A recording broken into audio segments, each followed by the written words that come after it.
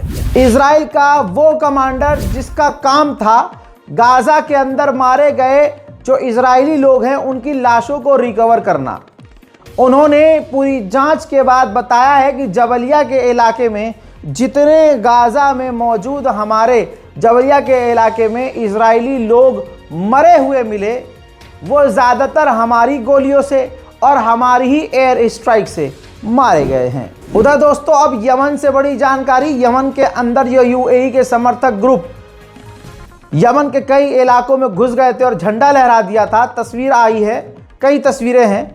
उन कई इलाकों से एक बार फिर से यमन के अंदर से यूएई के समर्थक वाले ग्रुप हार गए हैं और कई इलाकों से पीछे भागे हैं, पीछे हटे हैं। यमन से ये राहत भरी खबर आ रही है। हज़रात, मैं आपको बता दूं कि जो सऊदी अरब समर्थक ग्रुप है, जो यमन की सरकार की जो फ़ौज है, वो सऊदी ग्रुप के लड़ाकों के साथ मिलकर यमन के इलाके को, कई सारे इलाके को आज़ाद करवा रही है और लगभग कई इलाके को आज़ाद करवा लिया गया है। जैसा मैंने आपसे कहा था परसों, वो हो गया। यूएई और सऊदी के बीच टकराव की स्थिति बन रही है।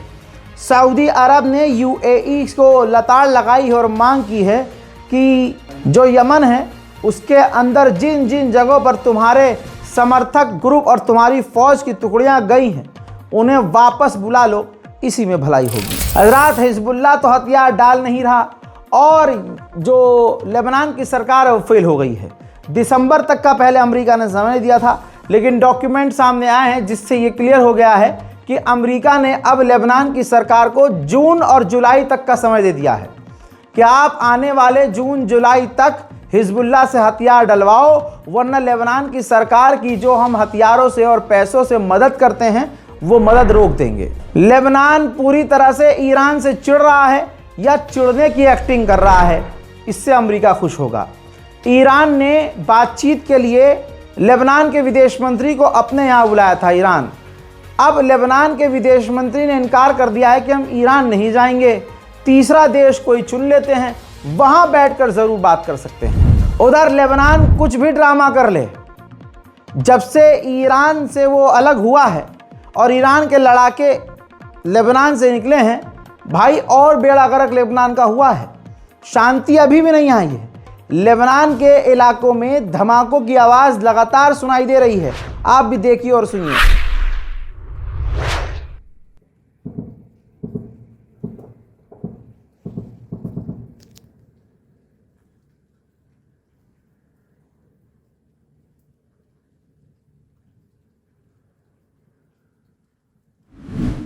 सन 2025 का ही एक वाकया, जब हसन नसरुल्लाह का जनाजा उठा और स्टेडियम के अंदर वो बहुत बड़ा प्रोग्राम हुआ था जिसमें ईरान के IRGC के फोर्स और कमांडर भी पहुंचे थे। आपको वो मंजर याद होगा। खुलासा किया है इजराइल के ऑफिशियल ने नेशनल टीवी चैनल पर, कहा है कि जब ये लाखों की भीड़ हिजबुल्लाह के समर्थक उस स्टेडियम में तैनात थे तो अमेरिका ने हमसे सामने से कहा था कि तुम चाहो तो इस स्टेडियम पर बमबारी कर सकते हो। अल्लाह अकबर। अमेरिका का चेहरा समझ लीजिए। इजराइल को अमेरिका ने कहा तुम हमला कर सकते हो, लेकिन इजराइल के ऑफिशियल यहाँ बता रहे हैं टीवी पर कि हमने हमला नहीं किया, हमने सिर्फ फाइटर जेट उस वक्त अपने उड़ाए थे। तो इससे क्या पता चला दोस्तों, एक से बढ़कर एक हरामी है, न इजराइल कम है न अमेरिका कम है। जोलानी हम लोग कर रहे हैं, ख़ास तरह के और भी बहुत सारे लोग हैं जो जोलानी कर रहे हैं। मोहतरम हजरात, जोलानी में इतना ही दम है कि अब सीरिया के माउंट हरमोन पर लंबा समय गुजर चुका है। इजरायली फौज बिल्कुल मुस्तैदी से सीरिया के माउंट हरमोन पर कब्जा कर चुकी है। ये रहा सबूत।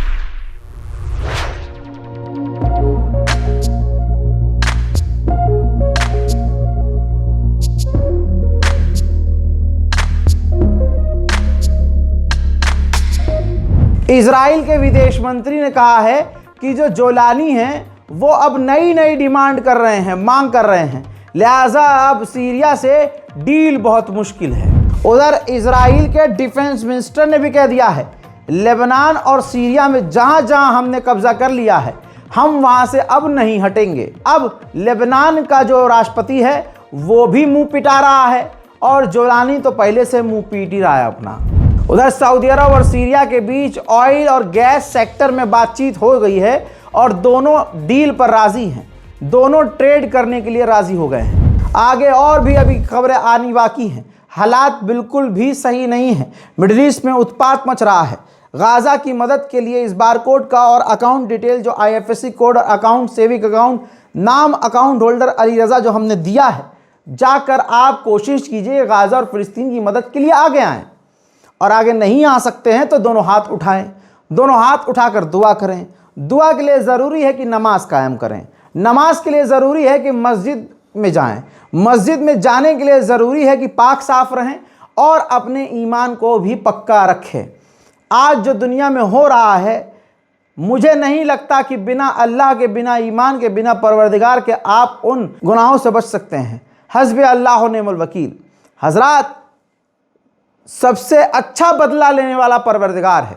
मेरी बात से जो राज़ी हो, इस वीडियो को शेयर करना, दोनों हाथ बुलंद करके अपनी इबादतों में गाज़ा, फ़िलिस्तीन और हिंदुस्तान और पूरी दुनिया के मुसलमानों के लिए दुआ करना। मैं हूं रज़ा और आप देख रहे थे रज़ा ग्राफ अनस्क्रिप्टेड। जय हिंद।